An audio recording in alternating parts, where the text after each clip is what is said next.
News से कुछ important current contact लेके भी आप अपने नोट्स में इनकॉर्पोरेट कर सकते हो और इंट्रोडक्शन में डालोगे तो you will be awarded better marks. Right, हमने ये सारे क्वेश्चन का इंट्रो बॉडी कंक्लूजन कैसे निकालना है वो हमने वीडियो लेक्चर 1 में देखा।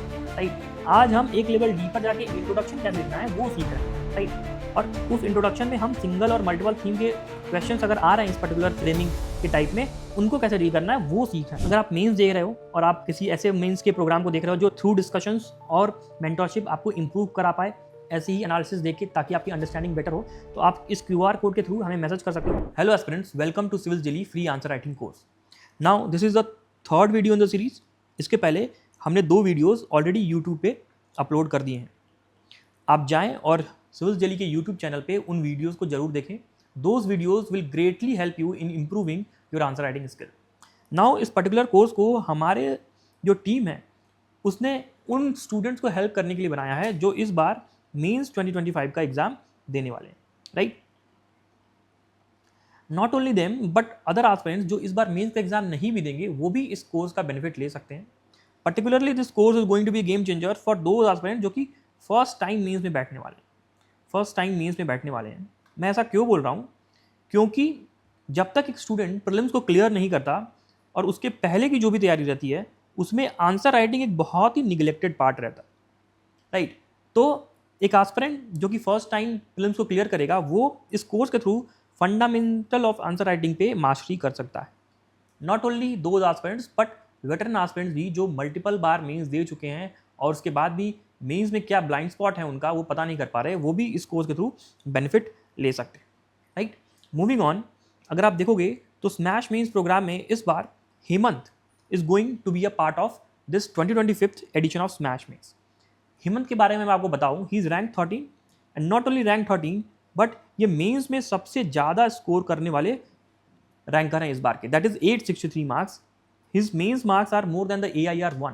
राइट, तो अगर आप देखोगे तो लास्ट ईयर हमारे पास अनिमेश था, this year we have Hemant.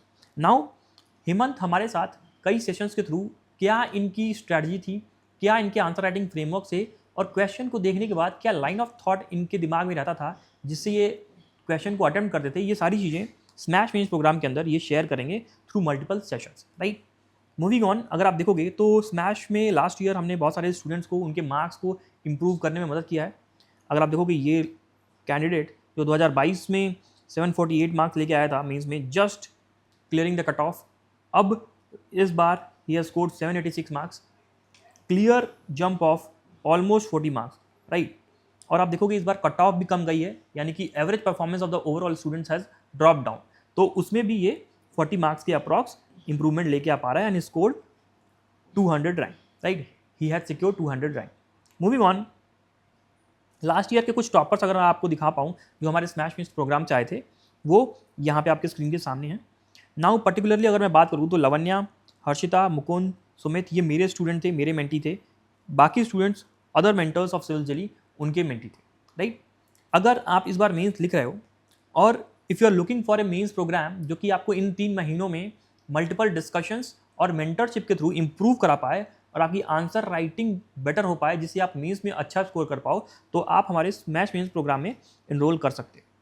Now इस QR कोड के थ्रू आप हमें मैसेज कर सकते हो, हमारे काउंसलर्स आपको कॉल करेंगे और स्मैश मेंस प्रोग्राम की डिटेल्स आपको बताएंगे। Now coming back to the course, already हमने लेक्चर 1 और लेक्चर 2 यूट्यूब पे अपलोड कर दिया है, आप जाइए और उनको देखिए। पहला वीडियो लेक्चर जो था कैसे आप डिफरेंट तरीके के क्वेश्चंस को जो UPSC पूछता है उसको स्ट्रक्चर कर सकते हो। दूसरा वीडियो हमने डायरेक्टिव्स को बहुत ही साइंटिफिकली डिकोड किया कि डायरेक्टिव का फंक्शन क्या है, कितनी इंपॉर्टेंस हमें डायरेक्टिव को देनी चाहिए और अलग अलग डायरेक्टिव्स के थ्रू आंसर्स में कैसे अप्रोच अलग होगा, वो सारी चीज़ें हमने डिस्कस की। आज हम लेक्चर 3 में कैसे हम इफेक्टिव इंट्रोडक्शन लिख सकते हैं उसके फ्रेमवर्क्स को समझेंगे। राइट, अब इंट्रोडक्शन लिखना काफ़ी इंपॉर्टेंट, एक अच्छा इंट्रोडक्शन लिखना काफ़ी इंपॉर्टेंट हो जाता है। ऐसा क्यों? क्योंकि इवैल्यूएटर चाहे कुछ भी पढ़े या ना पढ़े, आपके 20 के 20 क्वेश्चन को अगर वो पलट भी रहा है ना एक पेपर में, तो इंट्रोडक्शन जरूर पढ़ रहा है। और अगर आप इंट्रोडक्शन अच्छे लिखोगे तो it will catch the evaluators attention. Right, और आपके अच्छे मार्क्स पाने की प्रोबेबिलिटी ज़्यादा बढ़ जाती है। तो आज हम सीखने वाले हैं कि अलग अलग फ्रेमिंग के क्वेश्चंस में आप कैसे बेटर इंट्रोडक्शन लिख सकते हैं। Right, so this is going to be the today's lecture. Moving on, तो इस फ्रेमवर्क को पहले समझने की कोशिश करते हैं कि कोई भी क्वेश्चन आपके सामने आता है, लेट्स सपोज, तो आपको उस क्वेश्चन की थीम और डिमांड निकालनी होती है। ये हमने पहले वीडियो लेक्चर में देखा। Now theme will always go into the introduction. हम थीम को ही इंट्रोडक्शन में लिखते हैं, ठीक है, थीम को ही इंट्रोडक्शन लिखते हैं। That is a practice that you have to follow, that is a good principle that you have to follow कि थीम निकालो क्वेश्चन का और थीम को ही इंट्रोड्यूस करो क्वेश्चन के अंदर, राइट। तो बिगिनर एस्पिरेंट जिनको बहुत प्रॉब्लम होती है कि हम इंट्रोडक्शन में आखिर लिखे क्या, बॉडी में तो चलो हम कुछ भी मैनेज कर सकते हैं, बट इंट्रोडक्शन में क्या लिखें, कैसे स्टार्ट करें, तो आपको सबसे पहले क्या करना पड़ेगा, क्वेश्चन की थीम को आइडेंटिफाई करेगा, ठीक है। अब थीम को कैसे आइडेंटिफाई करना है, ये वीडियो लेक्चर 1 में मैंने आपको अच्छे से बताया हुआ है, आप जाएं उस वीडियो को जरूर देखें, राइट। मूविंग ऑन, अब थीम निकालना इतना आसान नहीं, राइट। अलग अलग फ्रेमिंग के हिसाब से क्वेश्चन की थीम को आइडेंटिफाई करना, हो सकता है क्वेश्चन में सिंगल थीम हो या मल्टीपल थीम हो, उसको आइडेंटिफाई करना और उसके हिसाब से इंट्रोडक्शन कैसा होगा, ये सारी चीज़ें जो हैं कंसेप्चुअल चीज़ें हैं जिसको आज हम समझने वाले हैं, राइट। तो अगर आप मेरा पहला वीडियो लेक्चर देखे होंगे, नहीं भी देखे होंगे तब भी समझ में आएगा, but do watch that video, कि हमने ये देखा कि यूपीएससी पिछले 12 सालों में 4 तरीके के क्वेश्चंस पूछ रहा है। क्वेश्चन की फ्रेमिंग के हिसाब से मैं 4 तरीका बता रहा हूँ, not on the basis of difficulty, but किस तरीके की फ्रेमिंग होती है उसके हिसाब से मैं बता रहा हूँ। तो आप पाओगे कि स्टेटमेंट बेस्ड क्वेश्चन आते हैं यूपीएससी में, राइट। दूसरा, कई बार ऐसा होता है कि स्टेटमेंट भी है बट क्वेश्चन उसके बाद इन दिस कॉन्टेक्स्ट करके आगे भी एक्सप्लिसिट डिमांड्स के साथ कंटिन्यू कर रहा है, विथ डायरेक्टिव्स आगे भी कंटिन्यू कर रहा है। So that is the second framing जिस पे यूपीएससी क्वेश्चन पूछता है। तीसरा हमने डिस्कस किया था कि क्वेश्चंस विद डायरेक्टिव्स, यानी कि क्या, सारे क्वेश्चंस वैसे तो डायरेक्टिव के साथ आते हैं। अगर आप देखोगे तो स्टेटमेंट बेस्ड क्वेश्चन में भी डायरेक्टिव होता है, इसमें भी डायरेक्टिव होता है, बट हमने इन दोनों कैटेगरी से इसको डिफरेंट करने के लिए ये तीसरी कैटेगरी बनाई, राइट। और चौथा जो था डायरेक्ट क्वेश्चंस, जिसमें कोई भी डायरेक्टिव नहीं होती, बहुत ही डायरेक्ट एक्सप्लिसिट डिमांड के साथ क्वेश्चन पूछा जाता है, वो कैटेगरी, राइट।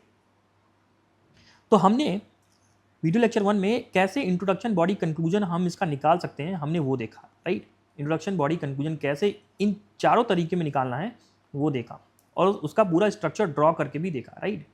नाउ अब इन सब में इंट्रोडक्शन कैसे बेटर लिखना है ये हम आज समझने वाले हैं, राइट। आईबीसी हमने पहले देखा था, अब इंट्रोडक्शन कैसे हम बेटर लिख सकते हैं ये आज हम समझने वाले हैं, और आप इस वीडियो लेक्चर को बहुत ही सीरियस होकर देखिए, राइट। नाउ लेट्स सी कि हर एक टाइप के क्वेश्चन में ना, अगर स्टेटमेंट बेस्ड क्वेश्चन है, चाहे वो स्टेटमेंट उसके बाद भी कंटिन्यू कर रहा है क्वेश्चन, या वो क्वेश्चन में डायरेक्टिव है या डायरेक्ट क्वेश्चन है, सब में जो फ्रेमिंग है वो 2 तरीके की हो सकती है। या तो क्वेश्चन आपका सिंगल थीम के साथ आएगा, या तो क्वेश्चन आपका मल्टीपल थीम के साथ आएगा, राइट। और आपको ये आइडेंटिफाई करना होगा और उसके अकॉर्डिंग ही आपका इंट्रोडक्शन लिखने का जो तरीका है, जो अप्रोच है, वो चेंज होगा, जिसको हम अभी आगे देखने वाले, राइट। तो सबसे पहले हम बात करेंगे स्टेटमेंट बेस्ड क्वेश्चन को, और देखेंगे कि कैसे सिंगल थीम या मल्टीपल थीम के साथ अगर स्टेटमेंट बेस्ड क्वेश्चन आता है तो उसका इंट्रोडक्शन हम कैसे, उसका बेटर इंट्रोडक्शन हम लिख सकते हैं, उसको हम आज देखने वाले, राइट। तो सिंगल थीम और मल्टीपल थीम से मेरा क्या मतलब है, अगर मैं आपको यहाँ पे एक एग्जाम्पल दिखा पाऊँ, राइट। तो theme is what, basically the topic on which question is framed, एक टॉपिक जिस पे क्वेश्चन फ्रेम हुआ है, राइट, वही थीम होती है। तो अगर हम इन दोनों क्वेश्चन को देखें जो कि स्टेटमेंट बेस्ड क्वेश्चन है, अगर आप देख पा रहे हो तो यहाँ पे स्टेटमेंट यहाँ से स्टार्ट होता है, यहाँ पे खत्म होता है, और डायरेक्टिव क्या है, डिस्कस। तो ये स्टेटमेंट बेस्ड क्वेश्चन है।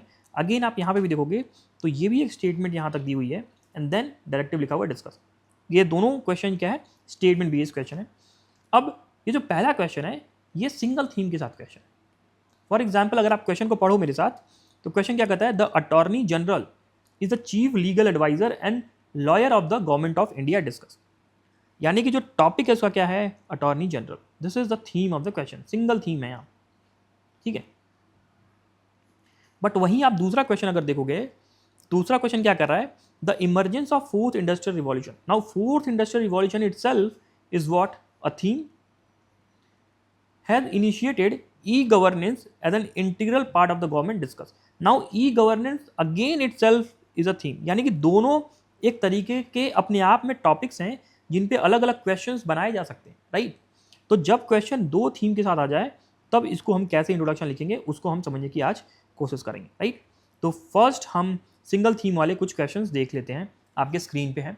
जरा क्वेश्चंस को आइडेंटिफाई करने की कोशिश कीजिए मेरे साथ और क्वेश्चंस को मेरे साथ पढ़िए। नाउ क्वेश्चन अगर आप देखोगे यहाँ पे, पाला period is the most significant phase in the history of Buddhism in India enumerate. Now question का जो थीम है, जो टॉपिक है, वो किस पे है? पाला पीरियड पे, राइट। और अगर आप देखोगे तो किंगडम्स या डायनेस्टी एंड देयर हाइलाइट्स बहुत ही इंपॉर्टेंट माइक्रो थीम है यूपीएससी का, जो जिससे यूपीएससी बार बार क्वेश्चन पूछी हुई है, राइट। अगर आप देखोगे तो पाला पीरियड पे क्वेश्चन आया हुआ है, पल्लवास पे क्वेश्चन आया हुआ है, चोलास पे क्वेश्चन आया हुआ है, गुप्ता के न्यूमिस्मेटिक आर्ट पे क्वेश्चन आया हुआ है। तो ये सारी चीज़ें, किंगडम्स और उनके हाइलाइट्स क्या हैं, उस पर क्वेश्चन यूपीएससी लगातार पूछा रहता है। यहाँ पे हमारे पास सिंगल थीम है, दैट इज पाला पीरियड, राइट। दूसरा अटॉर्नी जनरल वाला एग्जाम्पल हमने ऊपर देखा ही। तीसरा भी अगर आप देखोगे, अगेन यहाँ पे स्टेटमेंट है यहाँ तक, और traditional bureaucratic structure is the theme of the question. उसके बाद क्वेश्चन में क्या है? दूसरी कोई थीम नहीं। Terrorism again is the emerging competitive industry over the last few decades, analyse the above statement. यहाँ तक हमारे पास एक स्टेटमेंट है, टेररिज्म हमारे पास सिंगल थीम है, और उसके बाद हमारे पास क्या बोल रहा है? Analyse the above statement. Last question अगर आप देखोगे तो integrity is a value that empowers the human being, right. तो इंटीग्रिटी अगेन हमारे पास एक सिंगल थीम है, और ये पूरा क्वेश्चन स्टेटमेंट बेस्ड है, और उसके बाद डायरेक्टिव। तो अगर आप देखोगे तो आप इन तरीके के क्वेश्चन को पहचानो कि question with statement and with single theme. अब इनके इंट्रोडक्शन कैसे लिख सकते हैं, आगे बढ़ के हम देखते हैं, राइट। तो हमने यहाँ पे एक क्वेश्चन उठाया जो हमने ऊपर देखा था, दैट इज पाला period is the most significant phase in the history of Buddhism in India enumerate. तो थीम हमारी क्या है? पाला पीरियड। अब आप ये समझो कि क्या लाइन ऑफ थॉट होना चाहिए अगर पाला पीरियड मेरे पास थीम है और इसका मैं इंट्रोडक्शन लिखना चाह रहा हूँ, राइट। तो एज ए वेटरन एस्पिरेंट, जो वेटरन एस्पिरेंट है वो क्या करते हैं, पहले उसको समझ लेते हैं। They will try to recall certain information about Pala period, right. जैसे पाला पीरियड का टाइम पीरियड क्या था, पाला डायनेस्टी का टाइम पीरियड क्या था, राइट, या कौन से जोग्राफिकल रीजन में ये थे, ठीक है, जोग्राफिकल कौन से रीजन में थे ये थे, और इनका कोई एक सिग्निफिकेंट पार्ट, क्या सिग्निफिकेंट कॉन्ट्रीब्यूशन था वो।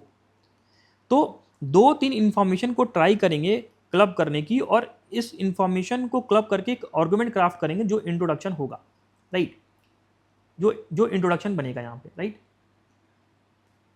तो एक जो वेटरन एस्पिरेंट है, इसको मैं वी से डिनोट कर रहा हूँ, वो ऐसे करेगा।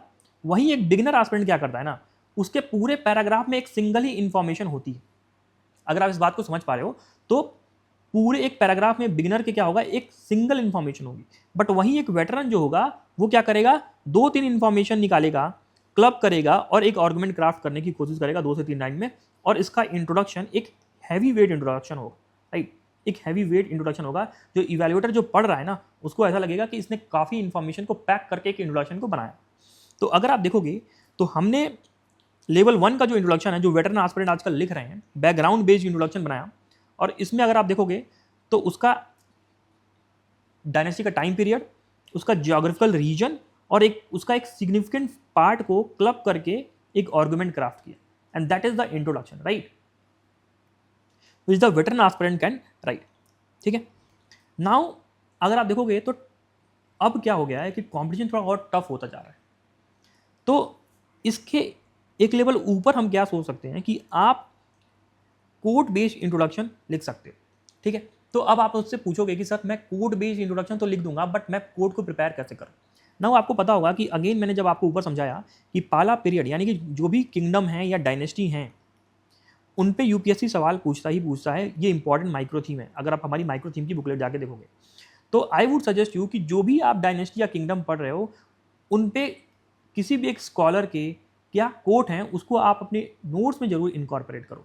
फॉर एग्जाम्पल अगर आप यहाँ देखोगे तो एक कोटेशन बेस्ड इंट्रोडक्शन जो यहाँ पे मैंने दिया हुआ है, इसमें रोमिला थापर का ये कोट है कि the Pala period was the last major strong hold of Buddhism in India, fostering a unique blend of religious, cultural and artistic achievement that shaped the region's history, right? Now this particular quote अगर आप डालोगे तो evaluator को ये लगेगा कि इसके पास scholars के भी कोट हैं, उनके भी व्यूज़ ये अपने आंसर्स कॉपी में इनकॉर्पोरेट कर रहा है, तो देयर आर चांसेस कि you will be awarded better marks. तो यहाँ अगर आप देखोगे तो you are awarded less marks, but अगर आप इधर देखोगे तो आपके मार्क्स ज़्यादा है, राइट। एक और नई चीज़ जो आपको मैं बता पाऊँ कि अगर आप AIR-1 शक्ति दुबे का बहुत सारा पॉडकास्ट जो यूट्यूब पे आ रहा है, तो उसमें उन्होंने एक बार ये बोला कि इवन स्टैटिक पार्ट्स के लिए भी, फॉर एग्जांपल जैसे आर्ट एंड कल्चर है, तो पहला पीरियड वाला ये वाला क्वेश्चन भी बहुत एक स्टैटिक क्वेश्चन है, राइट। इवन स्टैटिक पार्ट के लिए भी जब ये इंट्रोडक्शन लिख रही थी तो उसमें करंट का एस्पेक्ट देने की कोशिश करती थी, ठीक है। अब मैं पहला पीरियड के लिए करंट का एस्पेक्ट कैसे निकालूं, राइट। तो इसके लिए आप क्या कर सकते हो कि पहली बात तो आपके पास लिस्ट होनी चाहिए कौन कौन सी डायनेस्टी इंपॉर्टेंट है जो आपको पढ़नी है, जिस पे यूपीएससी क्वेश्चन पूछ सकता है। और आप सीधे गूगल पे चाहिए, गूगल पे आप सर्च कीजिए उस डायनेस्टी का नाम लिख के, पहला पीरियड इंडियन एक्सप्रेस या द हिंदू, आपको इतनी सारी न्यूज़ मिल जाएगी, ठीक है। अब ये 1 अप्रैल की ही कुछ न्यूज़ है। नाउ इस न्यूज़ से कुछ इंपॉर्टेंट करंट कॉन्टेक्ट लेके भी आप अपने नोट्स में इनकॉर्पोरेट कर सकते हो और इंट्रोडक्शन में डालोगे तो you will be awarded better marks, right, better marks, right. तो हमने यहाँ पे क्या सीखा कि कोटेशन बेस्ड क्वेश्चन में अगर सिंगल थीम के साथ क्वेश्चन आ जाए और ये क्वेश्चन लिस्ट से हिस्ट्री का है, बहुत स्टैटिक क्वेश्चन है, तो एक बिगिनर क्या करेगा कि सिंपल एक आइडिया पे ही पूरा आर्गुमेंट क्राफ्ट कर देगा। वहीं एक वेटरन क्या करेगा, मल्टीपल इंफॉर्मेशन को पैक करके एक इंट्रोडक्शन को क्राफ्ट करने की कोशिश करेगा। और आपको अगर एज लेना है या आपको टॉपर वॉपर 420 या 430 के ऊपर अगर जीएस में लाना है तो आप क्या कर सकते हो, एज लेने के लिए quotation based question already prepare करके रखो और करंट कॉन्टेक्स्ट अपने लिए ऑलरेडी नोट में प्रिपेयर करके रखो हर एक किंगडम या डायनेस्टी के लिए जो इंपॉर्टेंट है, जो यूपीएससी में पूछे जा सकते हैं, right. This is how you can do, right. I think आपको समझ में आया होगा। एक और एग्जाम्पल लेने की कोशिश करते हैं। नाउ अगेन ये स्टेटमेंट बेस्ड क्वेश्चन है। Attorney general is the chief legal advisor and lawyer of the government of India discuss, ठीक है। तो अगेन अगर आप देखोगे तो एक बिगिनर एस्पिरेंट की सोच क्या होगी कि अटॉर्नी जनरल का पॉलिटी का क्वेश्चन आया हुआ है, यहाँ पे सिंगल थीम है अटॉर्नी जनरल, तो सीधे मैं क्या करता हूँ कि मैं आर्टिकल डाल देता हूँ, ठीक है, that is article 76, right. Article डाल देता हूँ इंट्रोडक्शन में, मेरा इंट्रोडक्शन हो जाएगा। वहीं एक जो वेटरन एस्पिरेंट है कोशिश करेगा कि एक आर्टिकल तो मैं डालूंगा ही, प्लस कुछ अदर इन्फॉर्मेशन भी डाल सकता हूँ। फॉर एग्जाम्पल लेट्स से कि अपॉइंटमेंट कौन करता है अटॉर्नी जनरल का, let's say it is he is appointed by the president, right. तो ये इन्फॉर्मेशन डाल सकता हूँ, plus he hold the office till the pleasure of the president. तो ये 2-3 इन्फॉर्मेशन को पैक करके एक वेटरन स्टूडेंट क्या करेगा, यहाँ पे इंट्रोडक्शन लिखने की कोशिश करेगा। अगर आप देख पा रहे हो तो जो लेवल 1 वाला हमारा इंट्रोडक्शन वो क्या है, आर्टिकल, फंक्शनल सिग्निफिकेंस और अपॉइंटमेंट। तो अगर आप देखोगे आर्टिकल 76 का मेंशन हुआ है, he is the highest law officer, ये वाला इन्फॉर्मेशन पैक किया गया है, और he is appointed by the president and holds office till the pleasure of the president. तो ये एक आर्गुमेंट जो क्राफ्ट किया गया है, that is also okay introduction. अगर आप देखो लेवल 1 का इंट्रोडक्शन है for the veteran aspirants. Now अगर आपको एज लेना है इसी क्वेश्चन में और आपको बेटर इंट्रोडक्शन लिखना है तो आर्टिकल तो आप लिखोगे ही लिखोगे। क्यों? क्योंकि आर्टिकल आप मिस नहीं कर सकते, ये पॉलिटिकल क्वेश्चन है। प्लस आपको पता होगा कि government is the largest litigant, right. कोई ना कोई केस में गवर्नमेंट को डिफेंड करने के लिए अटॉर्नी जनरल या सॉलिसिटर जनरल सुप्रीम कोर्ट में या हाई कोर्ट में होते ही होते हैं। तो किसी भी एक रीसेंट कॉन्टेक्स्ट को आप उठाइए। फॉर एग्जाम्पल अगर आप यहाँ देखोगे ना, तो मैंने क्या किया हुआ है कि आर्टिकल 76 तो यूज किया है। Recently attorney general defended the government in the supreme court on the work amendment act 2025। Now इससे क्या पता चलता है ना कि आपकी एप्लीकेशनल स्किल्स बहुत तगड़ी, ठीक है, आपकी जो एप्लीकेशनल स्किल्स हैं वो बहुत स्ट्रांग है। Now this is also introduction which is good, but this is much more better जहाँ पे आप रीसेंट कॉन्टेक्स्ट को भी ऐड कर रहे हो। तो if you have to take the edge, try to do these things, right. तो ये तो हमने देखा क्या कि quotation based question, statement based questions में कैसे सिंगल थीम पे आपको इंट्रोडक्शन लिखना है और कैसे बेटर फ्रेमवर्क सोच सकते हो, लाइन ऑफ थॉट क्या हो गया वो आप सोच पाए, राइट। मूविंग ऑन, अगर हम देखें कि मल्टीपल थीम वाले अगर क्वेश्चन आ गए, लिस्ट से मल्टीपल थीम वाले क्वेश्चन आ गए, तब हम कैसे इंट्रोडक्शन में अप्रोच करेंगे, राइट। फॉर एग्जाम्पल अगर आप देखोगे यहाँ पे सब क्वेश्चन जो हैं मल्टीपल थीम के साथ हैं और स्टेटमेंट बेस्ड क्वेश्चन है। यहाँ पे 4th industrial revolution cross e governance का क्वेश्चन है। इंटरकास्ट मैरिजेस और इंटर रिलीजियस मैरिजेस अपने आप में बड़ी बड़ी थीम्स हैं इनका। डिजर्टिफिकेशन और क्लाइमेटिक बाउंड्रीज दो अपने आप में बड़ी बड़ी थीम है। भक्ति मूवमेंट और personality based question, Shri Chaitanya Mahaprabhu, दोनों अपने आप में एक बड़ी थीम है, right. Supreme court of India that is judiciary और पार्लियामेंट अपने आप में थीम है। तो दोनों इस स्टेटमेंट बेस्ड क्वेश्चन में 2 थीम्स आ रही हैं, मल्टीपल थीम जो है आ रही हैं, राइट, मल्टीपल थीम्स आ रही हैं। इन क्वेश्चंस को कैसे करना है उनको समझने की कोशिश करते हैं। अब इसमें से हमने एक क्वेश्चन उठा लिया। पहला क्वेश्चन क्या हमने उठाया, the emergence of 4th industrial revolution, digital revolution has initiated e governance as an integral part of the government discuss. Now एक बिगनर एस्पिरेंट क्या होता है ना, वो स्टेटमेंट पढ़ेगा और पढ़ने से पहले ही पता कर लेगा कि 4th इंडस्ट्रियल रिवॉल्यूशन में इंट्रोडक्शन में लिखने वाला। तो किसी भी एक पर्टिकुलर कीवर्ड को, थीम को पकड़ के वो इंट्रोडक्शन में डिफाइन कर देगा या ट्राई करेगा दोनों डिफाइन करने का। नाउ प्रॉब्लम इसमें ये है कि अगर आप किसी एक को डिफाइन करते हो ना तो दूसरा छूट जाता है, या अगर आप दोनों को डिफाइन करोगे तो आप पेज स्पेस बहुत ज़्यादा ले लोगे। ठीक है, पेज स्पेस आप बहुत ज़्यादा ले लोगे इंट्रोडक्शन लिखने के लिए, वो आधे पेज से ऊपर हो जाएगा and that will not work for you, right.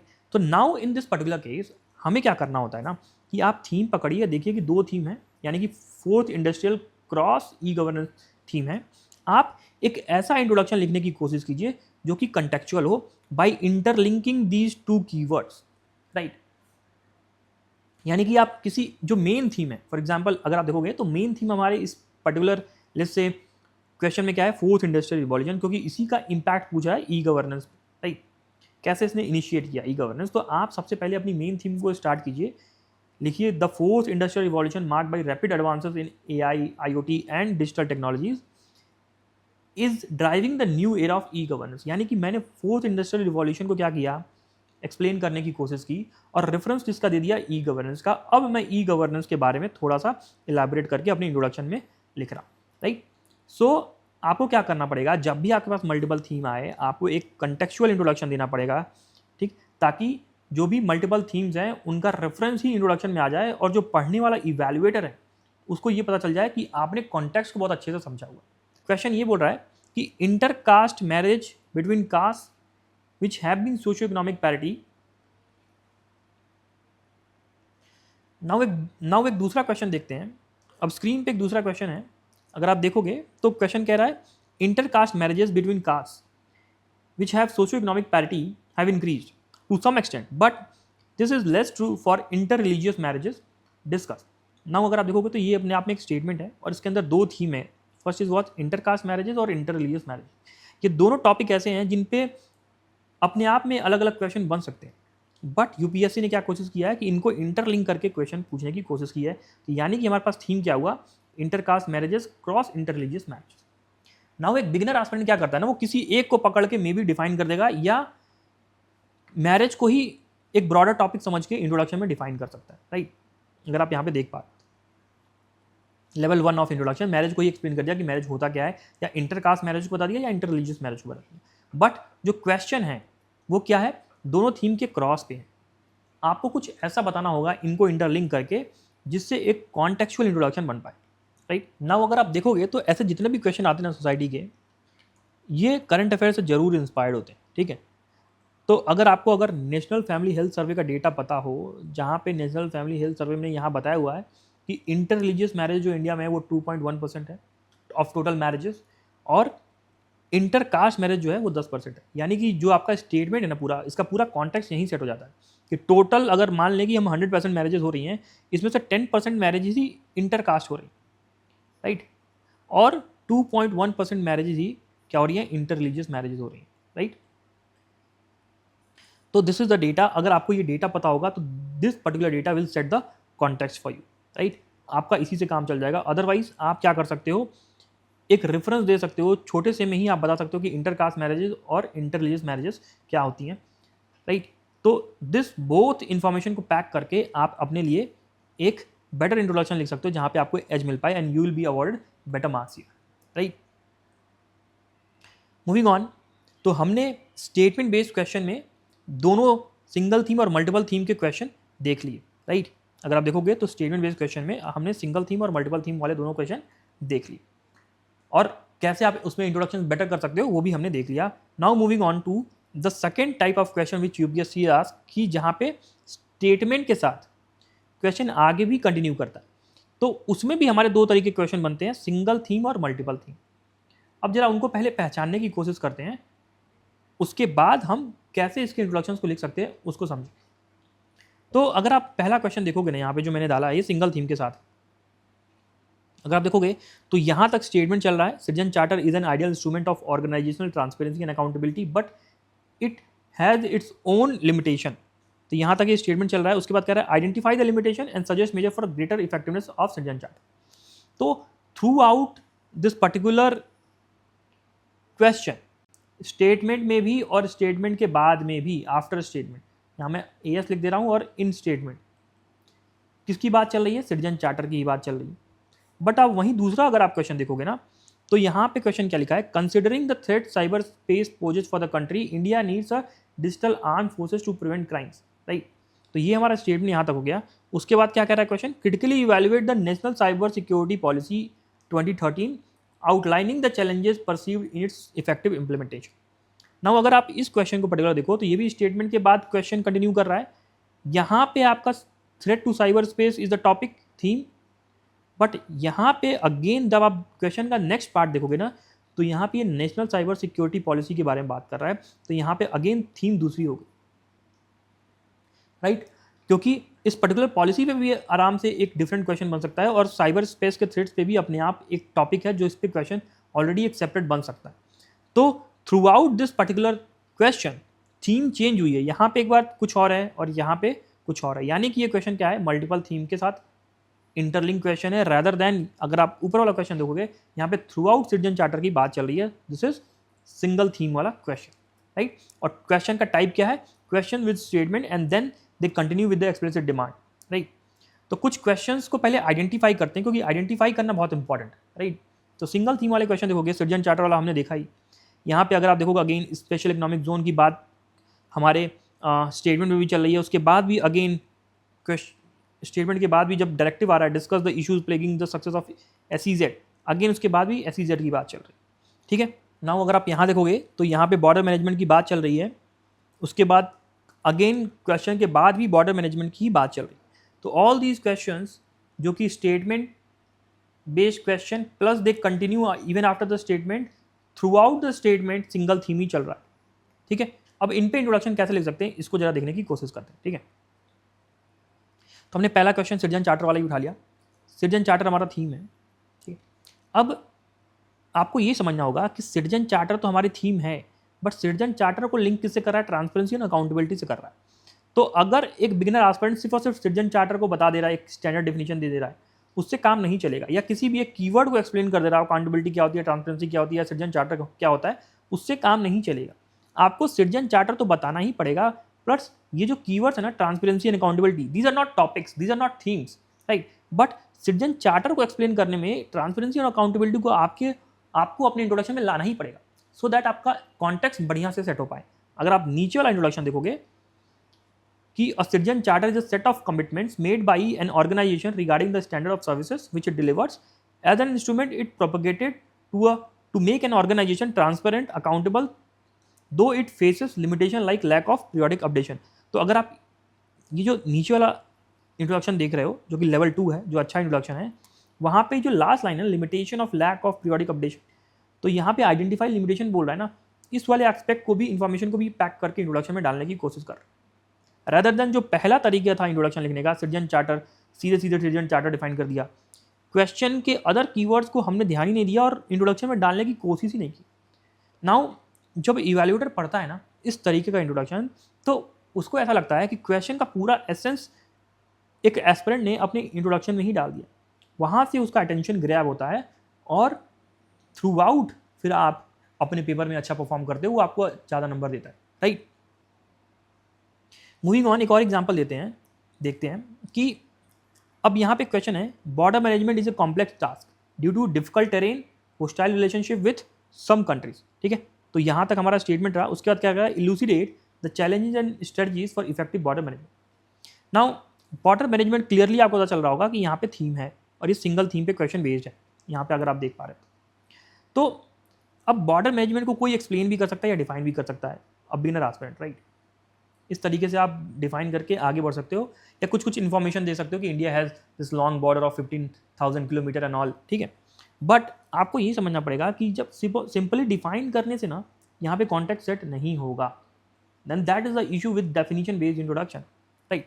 If you want to write something better जिससे आपको एज मिल पाए, तो आपको ये सारी इन्फॉर्मेशन को पैक करना पड़ेगा थीम के साथ, जो भी सपोर्टिंग कीवर्ड्स हैं।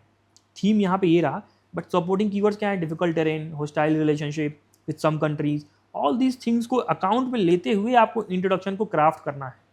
तो जो पहला इंट्रोडक्शन है जहाँ पे सिर्फ और सिर्फ एक डेफिनेशन या एक्सप्लेनेशन है, क्योंकि क्वेश्चन सिंगल थीम पे था, तो मोस्टली लोग डेफिनेशन या एक्सप्लेनेशन बेस्ड इंट्रोडक्शन लिख के आगे बढ़ जाते हैं, ये नहीं ध्यान देते कि जो सपोर्टिंग कीवर्ड्स है ना उनको भी डालना पड़ेगा आपको थीम के साथ, राइट। तो अगर आप देखो तो दूसरा इंट्रोडक्शन हमने लिखा है यहाँ पे लेवल 2 का, जहाँ पे आप एक एज बना सकते हो। अगर आप इसको पढ़ने की कोशिश करो तो हमने सबसे पहले क्या किया, इंडिया 15,000 किलोमीटर का बॉर्डर शेयर करता है कितने कंट्रीज़ के साथ, 7 कंट्रीज़ के साथ, ठीक है।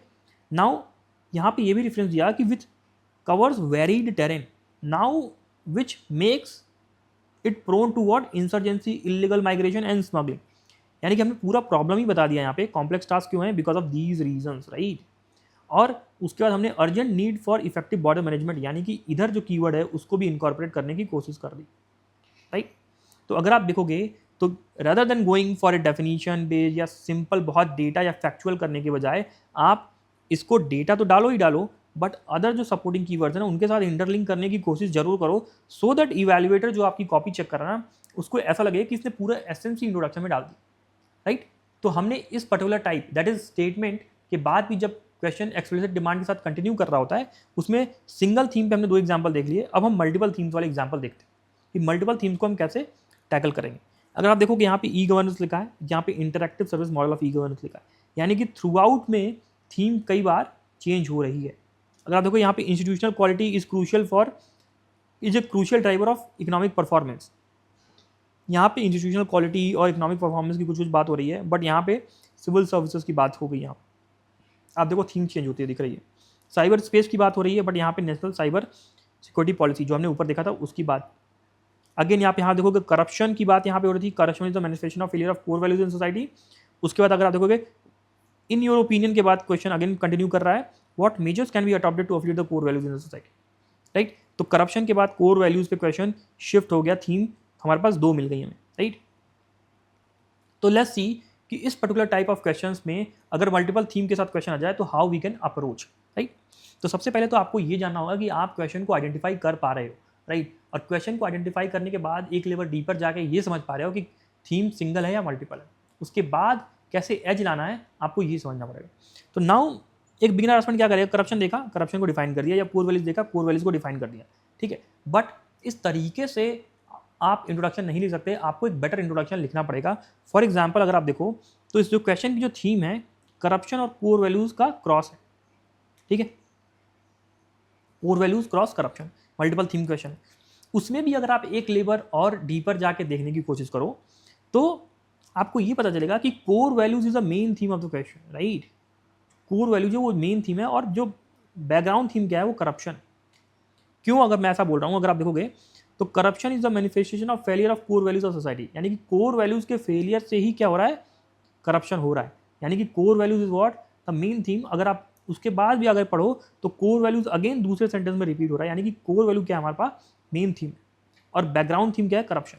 तो हम यहाँ क्या करेंगे, कोर वैल्यूज को एक्सप्लेन करेंगे, उसके फेलियर से कैसे करप्शन होता है उसका रेफरेंस बस देंगे और एग्जाम्पल से अपने कॉन्टेक्स्ट को सेट कर देंगे, राइट।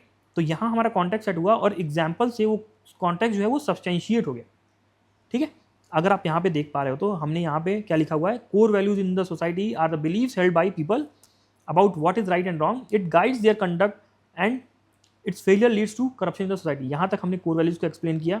दूसरा हमने कोर वैल्यूज का सिग्निफिकेंस यहाँ पे बताया। उस तीसरा हमने इसको करप्शन के साथ दैट इज लिंक कर दिया, आपने इस वाले थीम से इसका रेफरेंस दे दिया, राइट। तो आप ऐसा नहीं करोगे दोनों को एक्सप्लेन करोगे, किसी एक को एक्सप्लेन करके दूसरे का रेफरेंस देने की कोशिश करोगे in order to write a contextual introduction, right. और एग्जाम्पल अगर आप दे दोगे तो वो जो आपने कंटेक्चुअल इंट्रोडक्शन लिखा है वो सब्सटेंशिएट हो जाएगा, राइट, सब्सटेंशिएट हो जाएगा। और इथिक्स का ये क्वेश्चन है, और इथिक्स में ऐसा कोई हार्ड एंड फास्ट रूल नहीं होता कि आपको इंट्रोडक्शन 2-3 लाइन में लिखना है। थोड़ा इंट्रोडक्शन अगर बड़ा भी होगा तो चलेगा, बट सब्सटेंशिएशन आपकी एप्लीकेशन स्किल्स दिखनी चाहिए कि आपने एग्जाम्पल डाला हुआ है, ठीक है। अगर आप यहाँ पे एग्जाम्पल पढ़ोगे तो एग्जाम्पल क्या लिखा है कि व्यापम स्कैम जो है where corruption replaced the core values of fairness and meritocracy in educational and recruitment process. तो यहाँ पे एग्जाम्पल भी दिया हुआ है कि कैसे failure of fairness and meritocracy की वजह से व्यापम स्कैम होता है जिसमें करप्शन हुआ था, right. So this is how you have to approach कि आप कैसे इंट्रोडक्शन लिखोगे, इस तरीके से आपको अप्रोच करना है, राइट। आपका लाइन ऑफ थॉट सही होना चाहिए। अगेन आप देखोगे यहाँ पे दूसरा जो क्वेश्चन है ई गवर्नेंस है, तो यहाँ पे interactive service model of e governance है। तो हमारे पास थीम क्या हो गई, e governance cross interactive service model. तो किसी एक को अगर आप डिफाइन करोगे काम नहीं चलेगा, ठीक है। आपको interactive service model cross e governance को बताना पड़ेगा, जो कि हमने यहाँ पे आपको इंट्रोडक्शन लिख के दिया हुआ है, ठीक है। तो अब आपको समझ में आ गया होगा कि कैसे अगर कोई क्वेश्चन आए विथ स्टेटमेंट और स्टेटमेंट के बाद भी इन दिस कॉन्टेक्स्ट करके कुछ डायरेक्टिव के साथ क्वेश्चन कंटिन्यू करे और उसमें अगर मल्टीपल थीम हो तो आपको एक कंटेक्चुअल इंट्रोडक्शन लिखना है दोनों थीम को इंटरलिंक करके, ठीक है, दोनों थीम को इंटरलिंक करके। और इंटरलिंक करने के बाद अगर आप सब्सटेंशिएट भी कर पाओ डेटा से या किसी एग्जांपल से, किसी फैक्ट से, तो और बेटर, ठीक है। अगर वही इसमें अगर सिंगल थीम हो, जैसे हमने ऊपर देखा, जैसे हमारे पास अगर सिंगल थीम है जैसे ये रहा, तो जो आपने थीम पकड़ ली सिंगल थीम वो, बट सपोर्टिंग कीवर्ड जो है ना उनका भी रेफरेंस आप अपने इंट्रोडक्शन में जब आर्गुमेंट क्राफ्ट करो तो जरूर डालो, ताकि इवैल्यूएटर को लगे कि पूरा जिस जो है इस क्वेश्चन का स्टूडेंट ने इंट्रोडक्शन में ही डाल, राइट। तो इस तरीके से आपको क्वेश्चंस जो कि स्टेटमेंट के बाद कंटिन्यू करते हैं, आपको ऐसे इंट्रोडक्शन लिखना है इन तरीके के क्वेश्चंस में, राइट।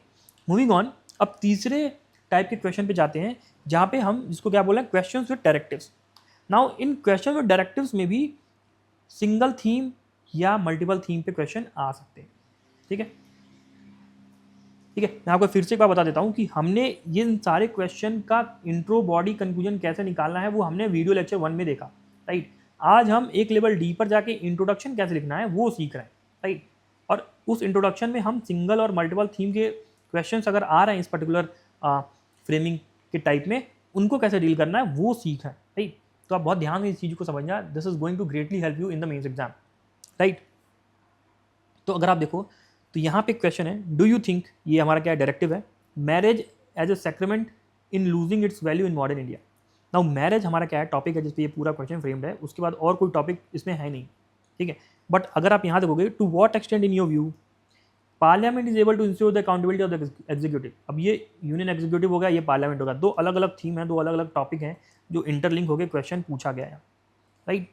तो इन तरीके के क्वेश्चन को कैसे इंट्रोडक्शन लिख सकते हैं, आगे बढ़ते हैं और समझने की कोशिश करते हैं। पहली बात तो आपको पहचान में आना चाहिए कि ये क्वेश्चन डायरेक्टिव के साथ सिंगल थीम वाले हैं। तो डू यू एग्री में थीम क्या है, मैरिज। अब यहाँ पे क्रिटिकल एग्जामिन हमारा डायरेक्टिव है, थीम क्या है, कार्डर बेस्ड सिविल सर्विस ऑर्गेनाइजेशन, ठीक है। यहाँ पे एग्जामिन डायरेक्टिव है, यहाँ पे थीम क्या है, main provisions of the national child policy and throw light on the status of its implementation. तो यहाँ पे डायरेक्टिव है प्लस यहाँ पे हमारे पास थीम है, राइट। अभी हमने ऊपर भी देखा कि कैसे साइबर सिक्योरिटी वाले क्वेश्चन में कि सिंपल पॉलिसी पे भी डायरेक्ट क्वेश्चन आ सकता है, जहाँ पे यहाँ पे आपको एग्जांपल मिल गया, राइट। अगेन आप देखोगे यहाँ डायरेक्टिव है और साइबर अटैक हमारा क्या है, थीम है। सिमिलरली अगर देखोगे डिस्कस हमारा डायरेक्टिव है और डेक एंड ट्रैप हमारा क्या है, थीम है, टॉपिक है, राइट। तो इस तरीके के क्वेश्चन को पहले आप पहचानना शुरू कीजिए और इनके अंदर थीम सिंगल है कि नहीं, या डबल है या मल्टीपल है, वो आप पहचानना शुरू कीजिए। तो मूविंग ऑन, एक क्वेश्चन लेते हैं, उसका एग्जाम्पल देखते हैं और कैसे इसको इंट्रोडक्शन लिखा जा सकता है वो समझने की कोशिश करते हैं। अब ये जो क्वेश्चन है ना वो एक सोसाइटी का क्वेश्चन, तो आप देख पा रहे होगे यहाँ लिखा हुआ है, do you think marriage as a sacramental in losing its value in modern India. अब थीम हमारे पास क्या है, मैरिज। अब कोई भी बिगिनर मिले मैरिज को डिफाइन कर देगा, ठीक है। बट आपको ये समझना पड़ेगा ना, थीम तो आपको मिल गई मैरिज, ठीक है, टॉपिक मिल गया, थीम का मतलब क्या, टॉपिक मिल गया, सोशियोलॉजी का टॉपिक है, ठीक है, सॉरी सोसाइटी का टॉपिक है मैरिज। अब इसका कॉन्टेक्स्ट के साथ सपोर्टिंग कीवर्ड क्या है, मॉडर्न इंडिया में क्या इसका वैल्यू लूज हो रहा है या इंटैक्ट है, ये क्वेश्चन है। तो आप डेफिनेशन बेस्ड इंट्रोडक्शन लिखोगे, आपको कुछ ना नंबर मिल जाएगा, बट एक एज नहीं ले पाओगे। आपको पता होगा कि सोसाइटी में जितने भी टॉपिक्स हैं, लेट्स से मैरिज हो गया या कास्ट हो गया, ठीक है, या आपका कल्चर या ट्रेडिशन हो गया, ठीक है, कल्चर या ट्रेडिशन हो गया, ये सारी चीज़ें जो हैं प्रेजेंट टाइम में इवॉल्व हो रही हैं और क्वेश्चंस हमेशा ऐसा आता ही रहता है कि is caste losing is relevance, या ट्रेडिशनल या ट्रेडिशन जो कल्चर है क्या ग्लोबलाइजेशन की वजह से जो है वो डाइल्यूट हो रहा है या नहीं हो रहा, इस तरीके के क्वेश्चन आते रहते हैं सोसाइटी में। अब आपको ये समझना है कि आपको मैरिज का सिंपल डिफिनीशन से नहीं काम चलने वाला, आपको मैरिज को प्रेजेंट डे कॉन्टेक्स्ट में कैसे इवॉल्व हो रहा है ना, इसके लिए एक आर्गुमेंट तैयार करके रखना पड़ेगा, राइट। आपको मैरिज वाला टॉपिक को इस तरीके से देखना पड़ेगा, rather than you just simply giving what is a definition of marriage, उससे काम नहीं चलने वाला, राइट। और बेटर ये होगा कि कोई भी स्कॉलर इस चीज़ पे अगर कमेंट कर रहा है कि how marriage is changing in modern India, अगर वो कोट उठा के आप अपने इंट्रोडक्शन में डाल रहे हो ना, तो आपको ज़्यादा बेटर जैसे मार्क्स मिलने के चांसेस बढ़ जाएंगे। अगर आप इसको पढ़ो तो यहाँ क्या लिखा हुआ है, the institution of marriage in India is a site of cultural negotiation where modernity challenges but does not entirely displace traditional structures।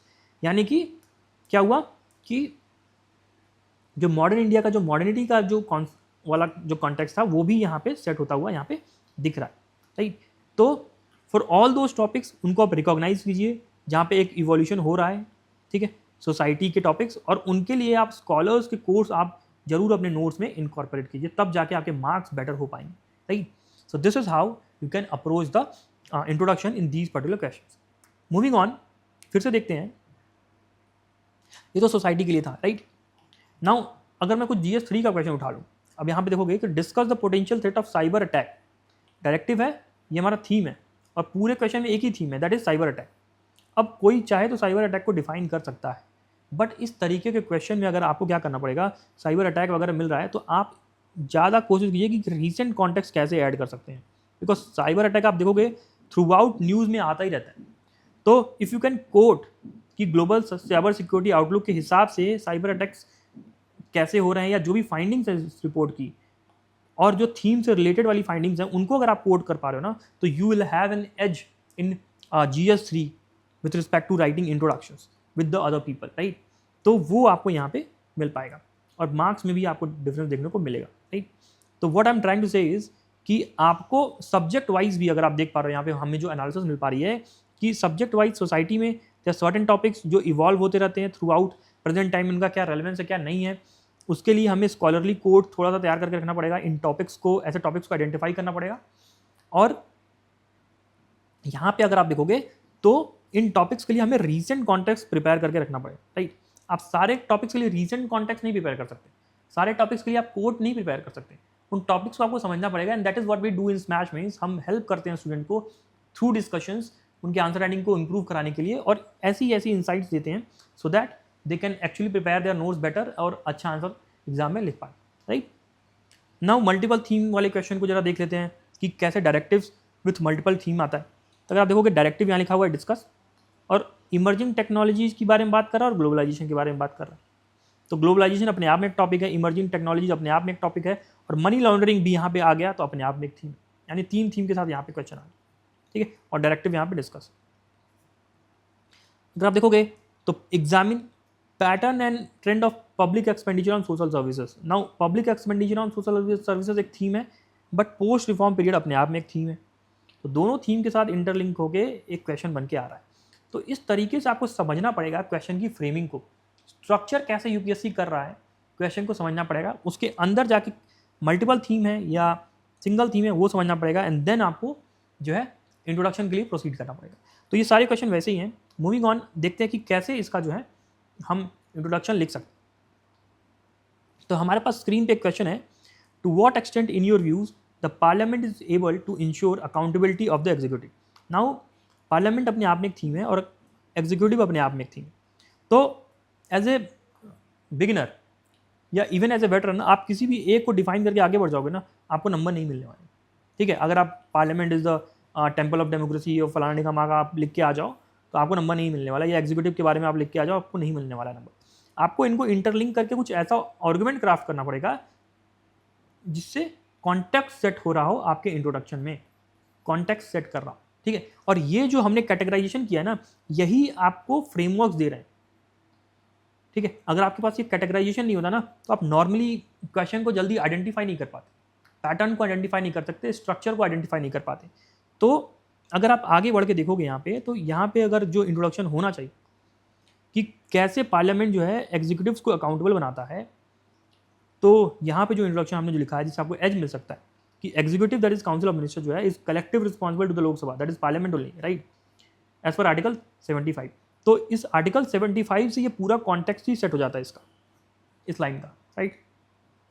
और उसके बाद अगर आप जाके कुछ एग्जाम्पल दे दें कि कैसे पार्लियामेंट एग्जीक्यूटिव को अकाउंटेबल करता है थ्रू क्वेश्चन आवर्स या नो कॉन्फिडेंस मोशन, तो आपका जो ऊपर वाला आर्गुमेंट था वो सब्सटेंशिएट भी हो जाता है, ठीक है। और आपका जो इंट्रोडक्शन है वो एक हैवी वेट इंट्रोडक्शन बन जाता है, राइट, हैवी वेट इंट्रोडक्शन बन जाता है, जिससे आपको मार्क्स मिलने के जो है चांसेस ज़्यादा बढ़ जाते हैं। If you see the marking वाला गेम, तो दिस इज हियर, राइट। एक और एग्जांपल लेते हैं, सिमिलर टाइप का ही क्वेश्चन है, to what extent in your opinion decentralisation of power, ठीक है, decentralisation of power has change governance. तो गवर्नेंस कैसे किया हुआ, चेंज हुआ है, तो डिसेंट्रलाइजेशन और गवर्नेंस अपने आप में क्या है, दो अलग अलग टॉपिक हैं जिन पे अलग अलग क्वेश्चन बन सकते हैं, बट यहाँ पे इंटरलिंक होकर क्वेश्चन बन के आ रहा है, राइट। तो किसी एक का भी आप डिफिनीशन दोगे काम नहीं चलने वाला, सिर्फ आप 73rd एंड 74th अमेंडमेंट लिख के आ जाओगे, उससे भी काम नहीं चलने वाला। आपको क्या करना पड़ेगा, आप ट्राई कीजिए कि जो भी मेन थीम है डिसेंट्रलाइजेशन, इसको एक्सप्लेन करें और जो गवर्नेंस है उसका रेफरेंस दें। यानी कि डिसेंट्रलाइजेशन ऑफ पावर जो क्या किया है, गवर्नेंस को कैसे चेंज किया है from representative democracy to participative democracy. This is how the decentralization of power has change the governance. तो अगर आप उसका कॉन्टेक्स्ट सेट कर पा रहे हो ना इंट्रोडक्शन में, तो आपको नंबर मिलने के चांसेस ज़्यादा है। मतलब क्या कि आप एनालिसिस दिखा पा रहे हो इंट्रोडक्शन के में ही, राइट। और अगर आप उसके बाद 73rd एंड 74th अमेंडमेंट लिखते हो, क्योंकि पॉलिटी का क्वेश्चन है और आर्टिकल्स अमेंडमेंट्स ये सारी चीज़ें लिखना इंपॉर्टेंट होता है, तब जाके आप इसको लिख रहे हो तो you will get better marks, right. So the idea here is कि आप सिंपल सरफेस लेवल पे चीज़ों को आइडेंटिफाई करके वहीं मत निपटा दो, गो डीपर लेवल, एक लेवल की एनालिसिस लेके आओ, दो चीज़ों को इंटरलिंक करने की कोशिश करो and then write a introduction which will be powerful introduction, और आपको मार्किंग में भी आपको डिफरेंस देखने को मिलेगा, राइट। तो दिस वॉज व्हाट कि थर्ड टाइप ऑफ क्वेश्चन जो यूपीएससी पूछता है, उसके अंदर सिंगल थीम और मल्टीपल थीम हमने देखने की कोशिश की। नाउ जो चौथा टाइप है that is direct question with explicit demands. अब कुछ क्वेश्चंस ऐसे होते हैं जहाँ पे डायरेक्टिव्स भी नहीं होता, राइट, डायरेक्टिव्स भी नहीं होता, स्टेटमेंट भी नहीं होता है, जहाँ पे बिगिनर और वेटरन दोनों सेम ही हो जाते हैं। अगर कंटेंट पता है तो दोनों ही अच्छा लिख लेंगे, राइट। ऐसा नहीं है कि कोई वेटरन एस्पिरेंट तो बहुत ज़्यादा एज बना लेगा वहाँ पे, ऐसा नहीं होगा, राइट। बट राइटिंग स्टाइल अगर आपकी बेटर है तो आप इससे एज बना सकते हो। तो डायरेक्ट क्वेश्चन कुछ देखते हैं। डायरेक्ट क्वेश्चन का मतलब क्या कि why is India taking keen interest in resources of Arctic region. तो अगर आप देखोगे तो डायरेक्ट पूछा हुआ है वाई, सिंपल रीजन्स पूछ रहा है आपसे, कोई डिस्कस डायरेक्टिव या क्रिटिकल एग्जामिन करके नहीं पूछ रहा क्वेश्चन घुमा फिरा के। यहाँ पे आप देखोगे how would the recent phenomena of protectionism and currency manipulation in the world trade affect micro economic stability of India. तो यहाँ पे हमारा सिंगल थीम था, यहाँ पे हमारा मल्टीपल थीम है। प्रोटेक्शनिज्म, करेंसी मैनिपुलेशन अपने आप में अलग अलग टॉपिक्स हैं जो इंटरलिंक होकर क्वेश्चन पूछ रहे हैं, राइट। तो यहाँ पे आपको डिफरेंस देखने को मिलता है। अब आपको ये पहचानना भी पड़ेगा। फॉर एग्जाम्पल अगर मैं आपको कुछ सिंगल थीम वाले क्वेश्चन दिखाऊं, डायरेक्ट क्वेश्चन की what are social networking site, what security implications do the site present. Similarly आप देखोगे की फीचर पूछ रखा है नेशनल क्लीन एयर प्रोग्राम का, ठीक है। उसी तरह आप देखोगे why is India taking keen interest, जो हमने ऊपर देखा, अगेन सिमिलर क्वेश्चन।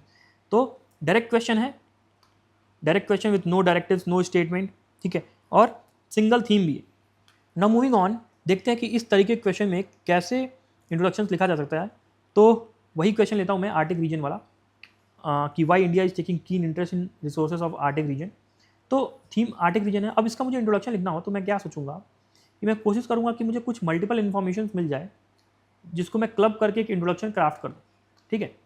वहीं एक बिगिनर ये सब नहीं सोचेगा, वो क्या करेगा, सिंपल एक पैराग्राफ लिख देगा, ठीक है, और एक पैराग्राफ में सिंगल आइडिया होगा, ठीक, सिंगल आइडिया होगा, वर्बोसिटी ज़्यादा होगी, मतलब कि वो बहुत सारे वर्ड्स यूज़ करेगा to explain a simple concept, right, उसको बोलते हैं वर्बोसिटी,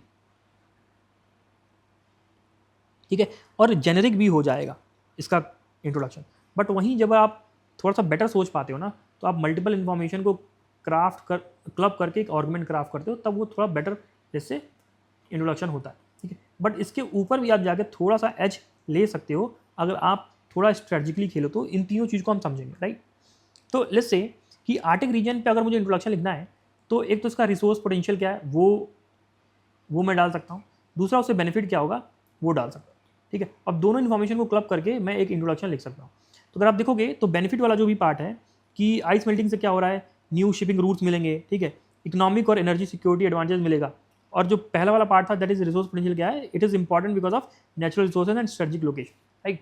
तो ये दोनों आर्गुमेंट को क्राफ्ट करके एक इंट्रोडक्शन बना दिया, ठीक है। बट अगर आपको इससे थोड़ा सा एज पाना है तो आपको पता होगा कि आर्टिक रीजन में जियो पॉलिटिक्स चल रही है, right. Not only India, there are other stake holders too जो कि इंटरेस्ट ले रहे हैं, बहुत ही कीन इंटरेस्ट ले रहे हैं। तो अगर आपके पास ऐसे रीजन्स आपको पता है, जैसे इंडो पैसिफिक हो गया, ठीक है, इंडो पैसिफिक हो गया, आर्टिक रीजन हो गया, तो इन पे मल्टीपल स्कॉलर्स के ना कोर्स होते हैं। अगर आप वो प्रिपेयर करके नोट्स में अपने ऑलरेडी रखो तो you will be benefited much. अगर आप देखोगे तो यहाँ पे एक कोट मैंने ला के लिखा हुआ है कि for India the Arctic is not just distant geography but a vital arena for advancing knowledge, security and international cooperation. Harsh V Pant. Now अगर आप देखोगे तो आप मुझसे ये भी सवाल पूछ सकते हो कि सर मैं हर एक टॉपिक पे कोड कैसे प्रिपेयर कर सकता हूँ। बात तो सही है आपकी, बट द थिंग इज़ कि आर्टिक रीजन या जो भी ऐसे रीजन हैं जो जियो पॉलिटिकल एंगल से काफ़ी इंपॉर्टेंट हो जाते हैं, उन पे you will find lot of quote of multiple scholars, तो वो प्रिपेयर करना इंपॉर्टेंट हो जाता है। तो इस तरीके की एनालिसिस आपके पास होनी चाहिए, तब आप जाके उस पर कोड प्रिपेयर करोगे, नोट्स में डालोगे, एंड देन वो आपको एग्जाम में कभी दिखा क्वेश्चन तो काम आ पाएगा, राइट। तो नाउ मूविंग ऑन, अगेन एक और क्वेश्चन देखते हैं सिमिलरली कि क्वेश्चन है कि why was there a sudden spurt in famines in colonial India since the mid 18th century give reason. तो फेमाइन इन colonial इंडिया का थीम है। अब इस पे क्या है कि रीज़न क्या हो सकते हैं, मुझे अगर एक ऑर्गुमेंट क्राफ्ट करना हो तो क्या रीजन से फेमाइन गए, प्लस उससे क्या इम्पैक्ट पड़ा, कौन से सेक्टर्स पे इम्पैक्ट पड़ा, इन दोनों इन्फॉर्मेशन को क्लब करके मैं एक इंट्रोडक्शन लिख सकता हूँ, राइट। तो अब लाइन ऑफ थॉट को समझना मेरे कि मैं क्या कर रहा हूँ। मैं डायरेक्ट एक आर्गुमेंट नहीं सोच रहा कि मुझे कुछ आर्गुमेंट मिल जाए मैं लिखना शुरू कर दूँ।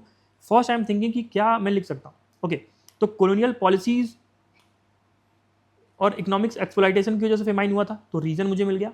दूसरा, इससे इम्पैक्ट किस पे पड़ा था, एग्रीकल्चर पे पड़ा था, और अदर इकोनॉमिक एस्पेक्ट पे इम्पैक्ट पड़ा था, तो वो हो गया। तो दोनों को क्लब करके एक इंट्रोडक्शन बना दिया, ठीक है। नाउ अगर आपको एज लेना है तो इवन फेमाइंस पे, या आप ले लो कि जो भी इंपॉर्टेंट इवेंट्स हुए हैं हिस्ट्री में, उन सब पे स्कॉलर्स ने कुछ ना कुछ बोला हुआ, राइट। और if you can prepare those things in history, specifically if you can target those topics, और उसको रिवाइज करते समय भी अगर आप कुछ कोट वोट देख के लिख लो, तो again you will get a chance to get an edge over others. तो अगर आप यहाँ पे देखोगे जो कोट यहाँ पे लिखा हुआ है, the famines in colonial India were not merely natural disasters but the result of colonial policies that exacerbated vulnerabilities and sufferings. Amartya Sen ने बोला हुआ है, राइट। सो नाउ आप देखोगे तो यहाँ पे मार्किंग का भी अंतर आपको मिलेगा। मूविंग ऑन, सिंगल थीम वाले क्वेश्चन हमने देख लिया, मल्टीपल थीम वाले क्वेश्चन देख लेते हैं। डायरेक्ट एक्सप्लिसिट डिमांड के साथ जो क्वेश्चन आते हैं उनमें मल्टीपल थीम वाले क्वेश्चन कैसे हम एड्रेस कर सकते हैं, उनको देखते हैं। तो पहले तो आप इनको पहचान लो कि इन क्वेश्चन का स्ट्रक्चर कैसे होता है। तो अगर आप देखोगे तो how would the recent phenomena of protectionism and currency manipulation, जो हमने ऊपर देखा, प्रोटेक्शनिज्म और करेंसी मैनिपुलेशन दो थीम इंटरलिंक होकर क्या है। सुभाष चंद्र बोस और महात्मा गांधी दोनों पर्सनालिटी हैं, यानी दोनों अपने आप में एक थीम बन गए, दोनों का इंटरलिंक होकर क्वेश्चन पूछा हुआ है, ठीक है। यहाँ पे एनजीओ की बात हो रही है, यहाँ पे इन्वायरमेंटल इंपैक्ट असेसमेंट की बात हो रही है, दोनों में इंटरलिंक है। यहाँ पे ऑयल पोल्यूशन हो रहा है, तो सिंपली आप ऑयल पोल्यूशन में से डेफिनेशन नहीं डाल सकते या एक्सप्लेनेशन नहीं कर सकते इंट्रोडक्शन में, आपको देखना पड़ेगा। यहाँ पे मरीन इकोसिस्टम की बात हो रही है, तो oil pollution in marine ecosystem is the let's say दो थीम का यहाँ पे इंटरलिंक हो रहा है। अब जाके आप कॉन्टेक्चुअल इंट्रोडक्शन दोगे। सिमिलरली आप देखोगे क्रायोस्फीयर और ग्लोबल क्लाइमेट कैसे इंपैक्ट हो रहा है, यहाँ पे दो थीम है, राइट। तो two themes are there here. तो इस तरीके से आपको पहचानना है। कुछ एग्जाम्पल्स देख सकते हैं यहाँ पे कि कैसे आप इसका इंट्रोडक्शन लिख सकते हैं। तो एक पर्सनालिटी बेस्ड क्वेश्चन उठाते हैं, यहाँ पे सुभाष चंद्र बोस और महात्मा गांधी के बीच में जो डिफरेंसेस थे, ठीक है, उनको हाईलाइट करने के लिए बोल रहा है, ठीक है। तो अब आप सुभाष चंद्र बोस के बारे में या तो कुछ कुछ लिख के निकल जाओ, या महात्मा गांधी के बारे में कुछ ना कुछ लिख के निकल जाओ। ऐसे अगर आप लिख के चल जाओगे तो आपको नंबर कम ही मिलेंगे, या दोनों के बारे में जब आप लिखोगे तो आपका पेज स्पेस ज़्यादा ले लेगा, ठीक। पेज स्पेस ज़्यादा ले लेगा, आपको थोड़ा स्ट्रैटेजी खेलना पड़ेगा, आपको एक कंटेक्चुअल इंट्रोडक्शन लिखना पड़ेगा, ठीक है। तो डिफरेंसेस तो यहाँ देखो पूछ ही रहा है, ठीक है। डिफरेंसेस यहाँ पूछ रहा है एज ए बॉडी का पार्ट। क्या आप इन दोनों की सिमिलैरिटी से स्टार्ट कर सकते हो इंट्रोडक्शन?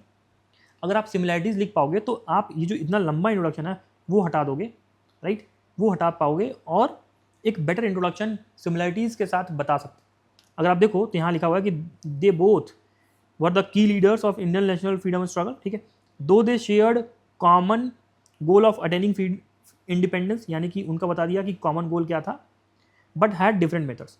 यहाँ पे कॉन्टेक्ट भी सेट कर दिया डिफरेंसेस का, और एग्जाम्पल भी दे दिया कि for example Gandhi endorse non violence while Bose supported militant approach. तो हमने जो ये कंटेक्चुअल इंट्रोडक्शन लिखा था उसको एग्जाम्पल से सब्सटेंशिएट भी कर दिया। तो हमारा जो इंट्रोडक्शन है ना वो एक हैवी वेट इंट्रोडक्शन बन जाता है, ठीक है ना। बहुत सारे एस्पिरेंट मुझसे पूछते हैं कि सर अगर हम यही एग्जाम्पल दे देंगे तो बॉडी में क्या लिखेंगे। तो ऐसा मैंने बहुत सारे स्टूडेंट को देखा है कि वो अपना पॉइंट बचा के ना किसी बॉडी में कहीं सब्सटेंशिएट करने के लिए बचा के रखते हैं, और वहाँ पे जाके देखते हैं जहाँ पे विजिबिलिटी ही नहीं रहती, राइट, विजिबिलिटी ही नहीं रहती। अब आपको पता है कि इंट्रोडक्शन इवैल्यूएटर पढ़ेगा ही पढ़ेगा, राइट। पहला जो भी क्वेश्चन उठा रहा है वो इंट्रोडक्शन पढ़ेगा ही पढ़ेगा, तब वो स्टार्ट करेगा बॉडी पढ़ना। मे बी बॉडी पढ़े ना पढ़े, नेवर नोस, राइट। तो जहाँ विजिबिलिटी का आपको पता है कि फैक्टर ज़्यादा है, वहाँ आप चीज़ों को डालो, रादर देन आप उसको बचा के रखो कि मैं बॉडी के अंदर इस वाले पॉइंट पे अंदर ये वाला पॉइंट जाके डालूंगा तो ज़्यादा इंपैक्ट आएगा, ऐसा नहीं होने वाला, राइट। तो इस तरीके से आपको थोड़ा स्ट्रेटेजिकली खेलना होता है। मूविंग ऑन, एक और एग्जांपल देते हैं कि again phenomena of protectionism and currency manipulation, ये दो थीम है हमारे पास क्वेश्चन में। तो आप किसी एक को डिफाइन करोगे नहीं चलेगा काम, ठीक है। आपको क्या करना पड़ेगा, कंटेक्चुअल इंट्रोडक्शन बनाना पड़ेगा। आप किसी एक को एक्सप्लेन करो, दूसरे का रेफरेंस दो। फॉर एग्जांपल प्रोटेक्शनिज्म क्या होता है यहाँ बताया, और करेंसी मैनिपुलेशन क्या होता है यहाँ बताया। और अगर आप देखोगे तो यहाँ पे एग्जांपल बताया है कि कैसे ये माइक्रो इकोनॉमिक स्टेबिलिटी को थ्रेटन करते हैं, कि अगर आप प्रोटेक्शनिज्म और करेंसी मैनिपुलेशन करोगे तो क्या होगा, they can increase the cost of import and widen current account deficit. तो हमने अपनी आर्गुमेंट को यहाँ पे सब्सटेंशिएट भी कर दिया, राइट। तो इंट्रोडक्शन में एग्जांपल भी डाल दिया, this will make our introduction a heavy weight introduction, right.